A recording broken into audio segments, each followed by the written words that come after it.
Back to Court TV Live. I'm Ted Rollins. Glad to be with you on this holiday week, Tuesday. We are bringing you more of that police interview with the ex-wife of the murdered Florida State University law professor Dan Markel. He was shot, of course, the morning of July 18th, 2014, and died hours later in the hospital. While her husband was in the hospital, Tallahassee police officers found Wendi Adelson, drove her to the police station, and started to question her. We have obtained this copy of the interview, and it is more than 5 hours long, but ooh, inside there are some nuggets. The jury found Charlie Adelson, her brother, of course, guilty for his role in the murder-for-hire plot, and now Wendi's mother, Donna, is facing those same charges in connection with the murder. So what about Wendi? Well, a lot of people are wondering that. Let's continue to watch this police interview. We're going to pick it up right where we left off last hour as she gets emotional thinking about telling her children about their dad. I'm sure you do this all the time as your job, but like I cannot believe this is happening. It's not a normal situation to be in, and it's never easy or anything like that. So all your emotions and stuff you're feeling are okay right now, okay? I'm so worried about my kids. I don't know how I'm going to tell them what happened. And you know what, they're so little. And you know, it is difficult sometimes for little kids because they're perception of realities. They love their dad. Of course they do. I'm sorry, you can ask me questions. No, you're fine. Talk to me about what you want to talk to me about. It's fine. I'll tell you what you No, you're good though. I want to be here for you too. I can say very strong. I can't believe this is happening. I don't understand, and I'm very scared because if this can happen, like, what if someone's going to come after the kids? Like, who did this, and why would they do this? And from, you know, what they're mentioning, they haven't had any indications of that. Do you think someone can watch the house where I'm going to be with the kids tonight to make sure that nobody comes after us? We'll discuss kind of that type of stuff. I'm going to make sure that they know all your concerns and fears. Okay? Just take stuff one step at a time right now. I know it's hard. I don't know how I'm going to tell them. You know, I can tell you this. I think it's going to be best coming from you. You're their mother. And you seem very educated and put together. And it sounds like you've gone through a lot the past 2 years. But the kids have been doing so well. With everything, they're really like happy, well-adjusted kids. There's so many people in their life that you all are love doing them. the right thing. And I get why I would be a suspect, but the idea that we were divorced, but the idea that I would ever do anything is like, I understand why they need to check, but I don't know who would though. I don't know who would do this. I can see why they would think it would be me. Well, I don't think, and did Investigator Isom talk to you at all about like what your role is in this? Yeah, I'm trying to figure out. And a lot of times they do stuff just to kind of cancel you out too. It's fine. I understand. Okay. I understand. I just can't believe this is happening. So I do best with being helpful. So why don't you tell me what I can do to help you? Okay. Well, give me the parents' names. I know you probably, if you have any of their phone numbers, I know you don't right now, probably from memory either. It's in my phone. I don't remember them. So we'll wait for... They lived in Toronto, and I didn't have a really close relationship with them before the divorce. Okay. And after the divorce, it's been, I've sent his sister, like, happy birthday messages, but it's not close, and so I don't... Right, you didn't have a reason to really have communication with them, and that's okay. Okay, so other than their names. Right, that's probably all you really... No, I'm asking, like, what can I do? Let's see. You can, worry about you and your boys. Start thinking who would be someone that you want here for you that's here in Tallahassee now. What do you mean here for me? Like for what? For support for you. Because you're going to have to go... I'd really like my family to come. Okay. They're not here, but Where are they located? I'm just so upset right now that I'm worried about parenting effectively. So if my and that's why if my parents were here, they could help me. They're really close with the kids, so they could help me. I feel like you and I look a little bit alike. Do you see this as you're looking at my face? You have very pretty blue eyes. They're much bluer than mine. But I feel like, anyway, it's like And the looking hair. at my sister with similar hair. I must look awesome right now, but when I'm not in crisis, I'd really like my parents to be here and help me with the kids. And so for my information, what are your parents' names? I feel like I should be the one to tell them. No, I don't want. I'm not going to go tell them. I'm just more of, as Who's you know, with this me? time goes on, right? When you're referring to people, I want to know. Who you're Sure. talking- My parents' names are Donna and Harvey Adelson. And did you say they were in Florida? They are. They're splitting. They're sort of in the process of retiring. I mean, semi. So they work together. They're super happy and in love. 40 plus years in, so they like live in Coral Springs for part of the week and then in Miami for part of the week. So today is Friday and they're in Miami. Okay, so is Miami like their weekend home then for them? Or? My brother Charlie got this place for them to sort of have them try living in Miami. So sometimes on the weekends they all hang out together. So they'll be there.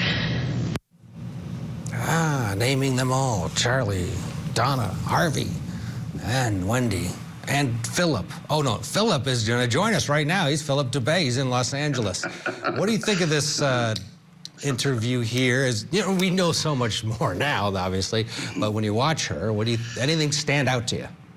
That she's a phony and a liar, okay? I'm not buying one word, not one tear from that girl. Sorry, I said it, okay? The worst piece of evidence against her, Ted, and I don't know if viewers agree or even the other anchors, remember what she did.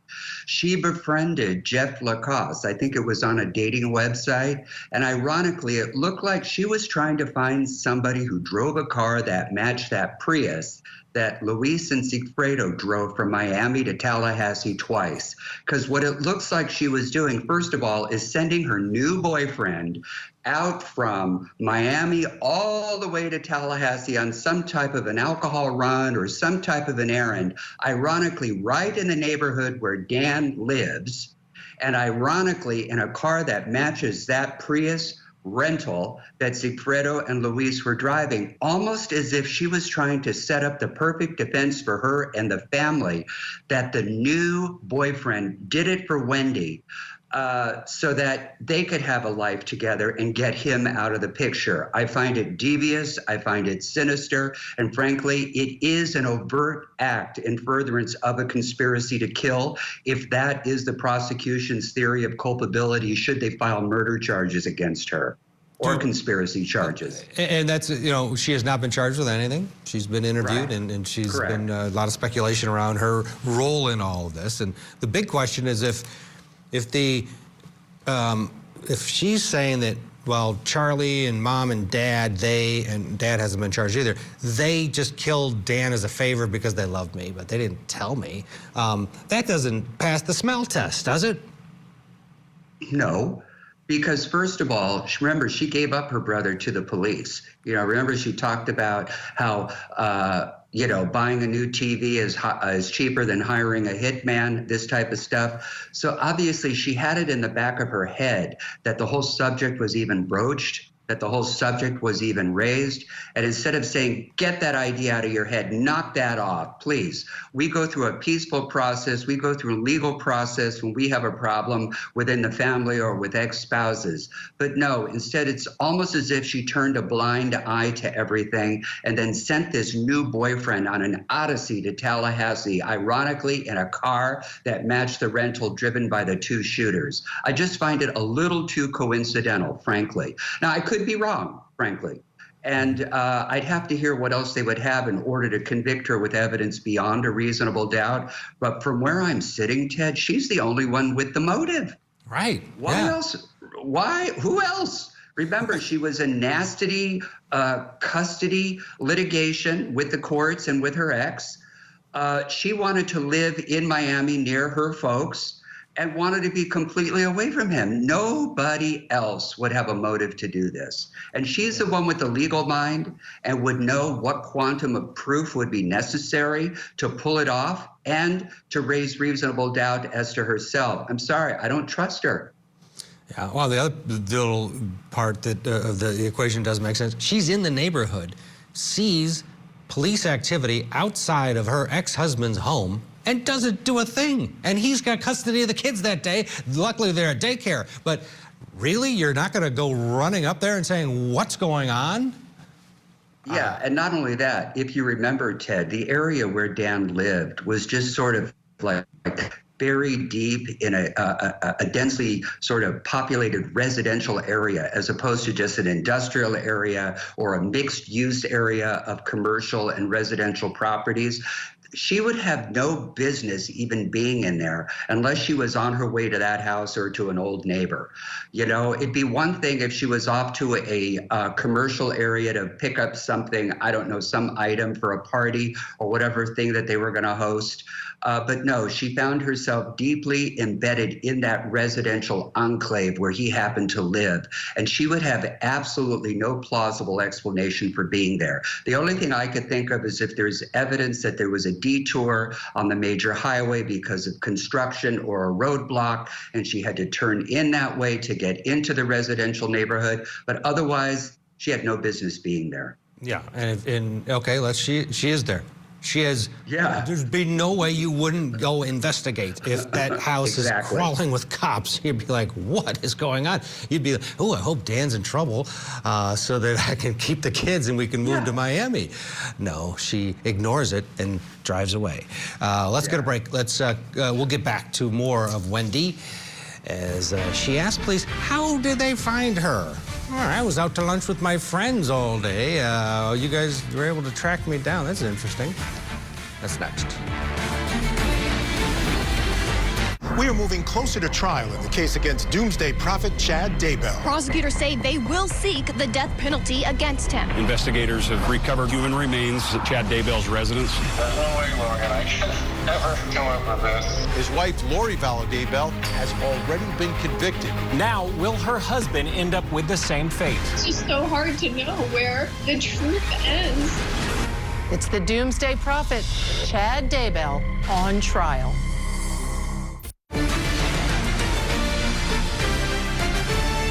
Welcome back. Sports TV Live this morning. We're watching this tape, this video of the ex-wife of Dan Markel, Wendi Adelson. She was interviewed in 2014, just hours after Dan was shot, and she's there and she's a lawyer. She talks to them for 5 hours plus, and part of the deal is here she's trying to make arrangements to get the kids picked up. They're trying to make sure that the kids are fine, but 5 hours. We're going to pick it up right where we left off. And like I said, I'm not going to notify your parents or do anything like that. I was just, like I said, getting that more of just so... For future, yeah. And do you have anyone in Tallahassee that you consider your go-to person here? I have a lot of, I'm not saying this to be bragging, I have like a number of people that You have a good network. I do. The person who feels most like family is my friend, Lynn. Lynn? Okay. She's just a bit older than me, and I'm very close with her family. She has 4 kids, and I kind of like an aunt to the twin girls. I'd really love for Lynn to be around. Okay. What's Lynn's last name? Grossman. S-S-M-A-N? Yeah. Okay, she's here locally. She is, yeah. She lives right down, really close to me. What are your 2 boys' names? I know. My older son is turning 5 on the 29th. His name's Benjamin. I just, it's about 10 past 4, so I know we're going to need to start making arrangements as far as if you want somebody to pick your kids up and take them home, that type of thing. So Sarah can, if you want to figure that out, just because I think he said that they had to be picked up by about 5 or so. Yeah. Okay. Thank you. So something to just think about what we want to get on. What should we do about that? What do you think would be, do you have any, because you probably have, they're younger, right? So probably They're 3.5 and 5. So they probably started They're in car unboosted. seats. Okay. They're in car seats. I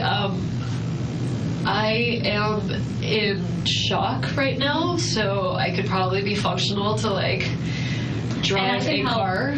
Well, I can help with kind of that type of stuff. Do you have a friend? Do you want?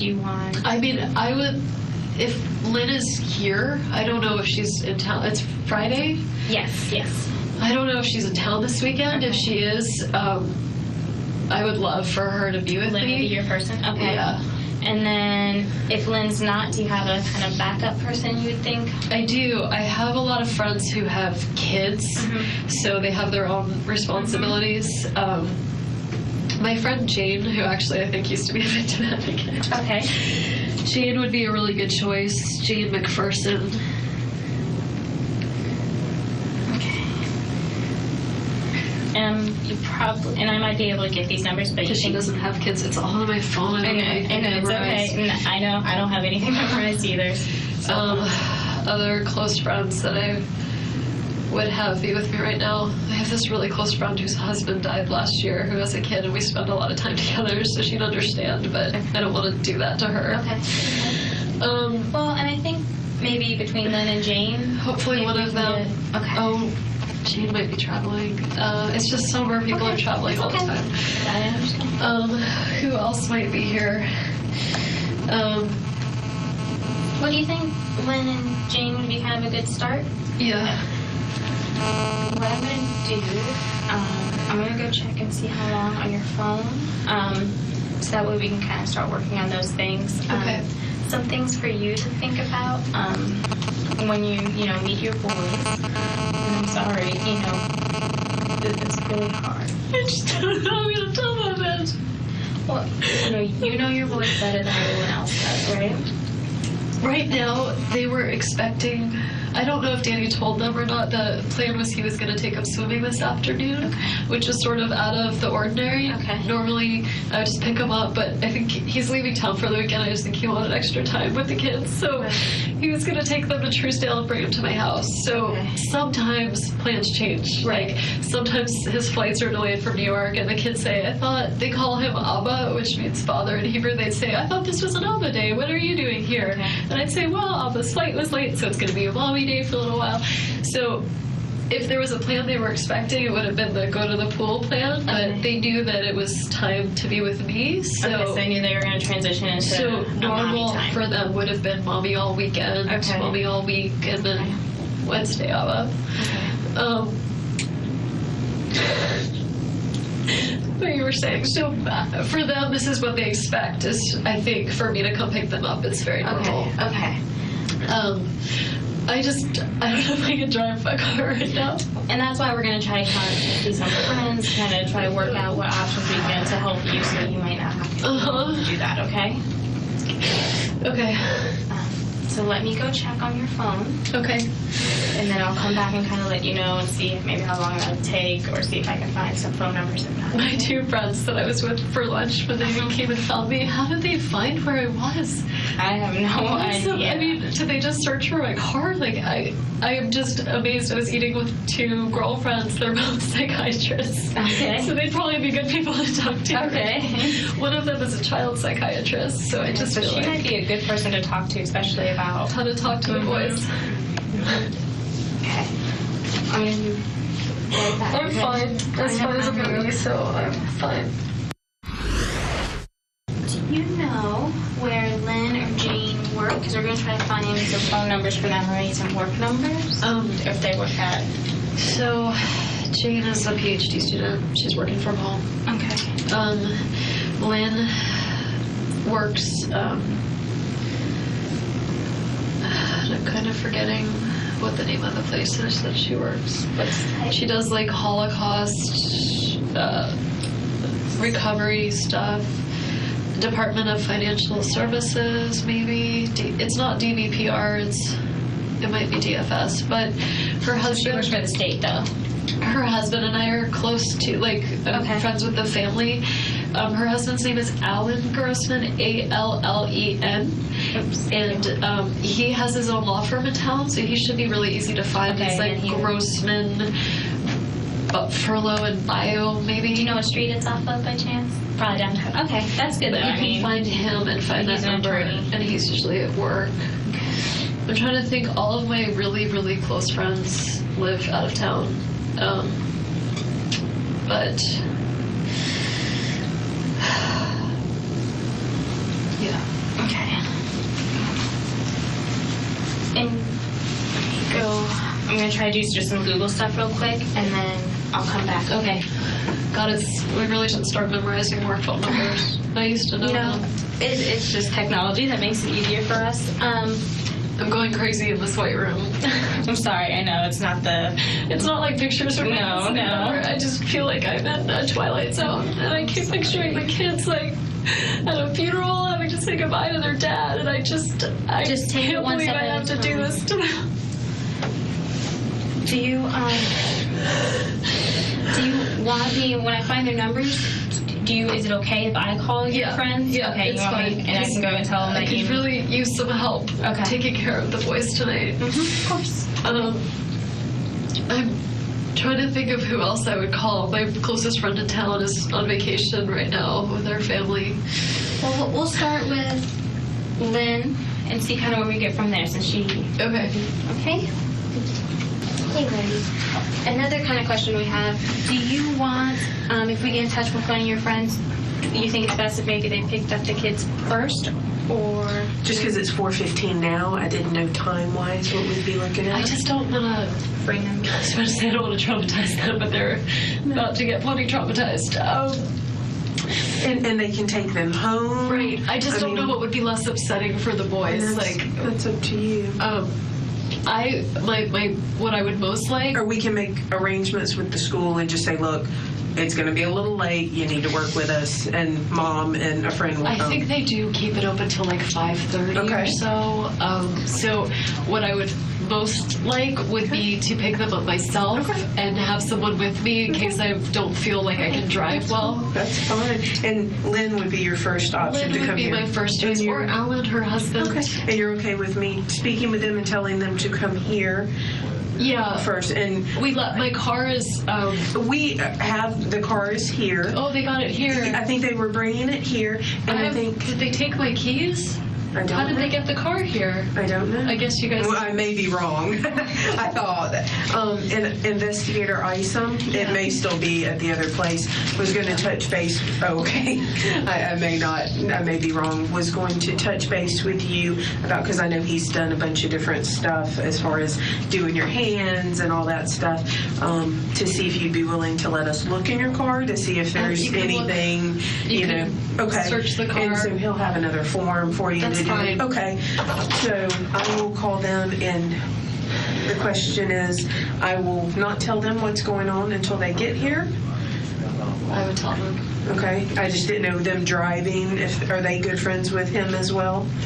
They've been mutual friends, but they're more my friends. Okay. I mean, I think everyone's going to be devastated. Sure. And maybe I'll just say that you're up here, you're fine, but they need to come pick you up, and then we can do that here, you know? I mean, I think you can tell them Wendy needs help picking up the boys because of what's happened. Like, I think you can tell them why they need them. That's fine. And that's fine. She said she's fine with the van, searching the van and stuff when, you know, because we were talking about that. But, all right, I will take care of this, Wendy. Thank you. All right, still ahead, Wendi Adelson keeps saying that she understands why police might think she's a suspect.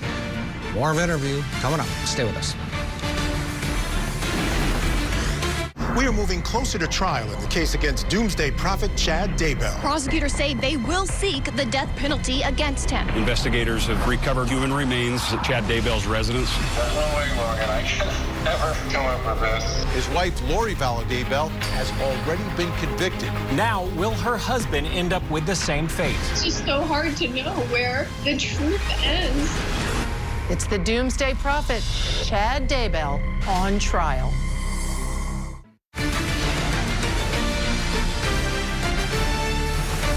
July 18th, 2014, Florida dad Dan Markel dropped his sons off at daycare. And then, moments later, he was shot in the head in his driveway. It all happened while Markel and his ex-wife Wendi were in a bitter custody battle. After the shooting, Wendi was picked up by police and taken in for questioning.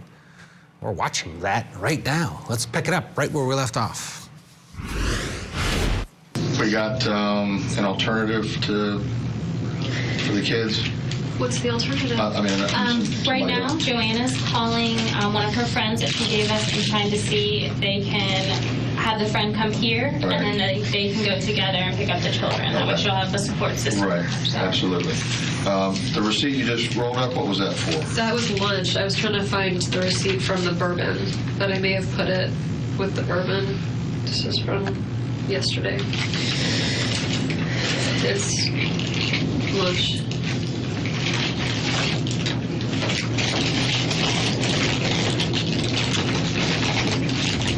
But these are old ones.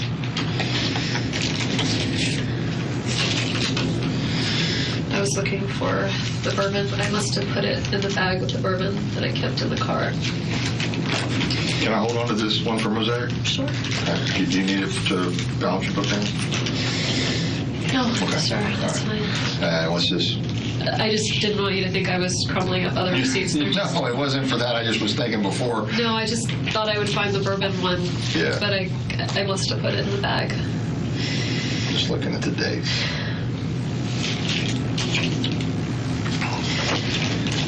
I eat a lot. I lost the key to my house, so I went to buy many spare keys to give to friends around town so I don't get locked out of my house again. Okay. So that's what that is. Just my many spare keys that are now around Tallahassee, which now makes me nervous. Okay. I know the receipt that I might be interested in is the gas receipt. Yeah. Oh, I asked for no receipt, okay, so I can give you my that's okay, charge card information, but if I need it later on. I didn't get a receipt. That's all right. Okay. But you bought the bourbon over there sometime afternoon, and then went to. Mm-hmm. Okay. All right. It should be the bourbon's in the car, okay, so it should be in there. Okay. I'll get started on this, and we'll hold on to this. Are you bringing the car here? Yes, I think it's already here. How did they bring it here without keys? Tow truck. Yeah. Okay. We're trying to be as efficient as possible.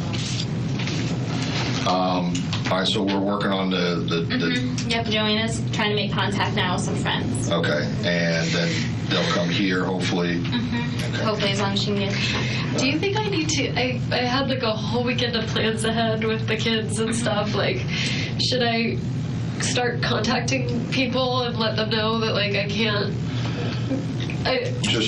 What's a good idea? I just like I can't show up for like play dates right now. So sure, yeah. I don't know. Like, do you want me not to tell people what's going on? Is this like? Well, I got that call from Lisa Carey. So like, how did she find out?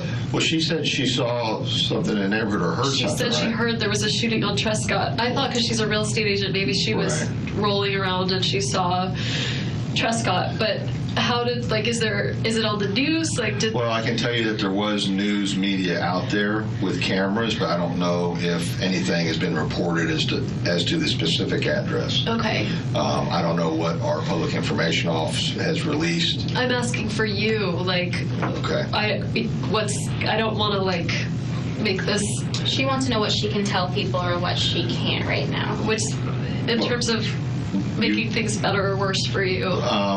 I would say that for right now, I would not deny to anybody that something did happen. But if I'm going to call and cancel all my, I'm supposed to be at a party tonight, Okay, I can't. Basically, I can't go. There's been an incident. So I can just tell people I'm just not going to be able to be there. I'll talk to you later, and that's it. Okay. That's fine. Okay. Yeah. I don't want you not to have a support network of friends. Yeah. I will tell who needs to know, but I also, I don't You want to explain this to 1,000 people. Well, it's not about, it's yes, but I don't think that's good for the kids. Like, I don't want people, I don't know what to do about, like, the kids are really young. I don't know what to do in terms of that reaction, but I also am kind of scared that there's, like, some maniac out there, and I would like for you to find whoever that is, so I don't want to make things worse in some way in terms of you being able to find someone. Okay. That's all I'm asking. Just, I would just only tell the people that need to know that are closest to you for your benefit. And anyone else, if they inquire, just you can tell them any excuse you want. You can say, the police have asked me not to discuss it. Okay. It's as simple as that. I'll throw you under the bus. Okay. I'm used to that. Okay. That's it. I swear I'm just blowing my nose. You're all right.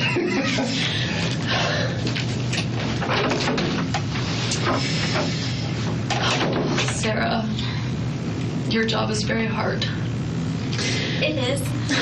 You have a very nice personality for it. Very calming. Well, thank you for saying that. That's kind of how I sell myself sometimes on doing this. It's really hard. Do you know Gwen? Gwen Williams? Yeah. To be honest with you, I think you did a presentation at a Red Cross human trafficking. Sure I did. Yeah. Okay.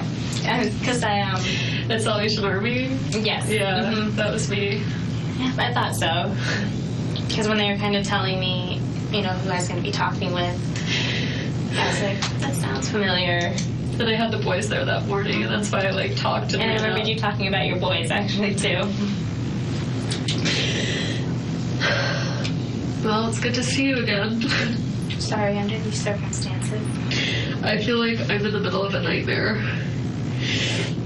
This isn't something that anyone plans on going through or wants to go through. We were divorced. It wasn't good, but, like, this is never something you would ever want to happen.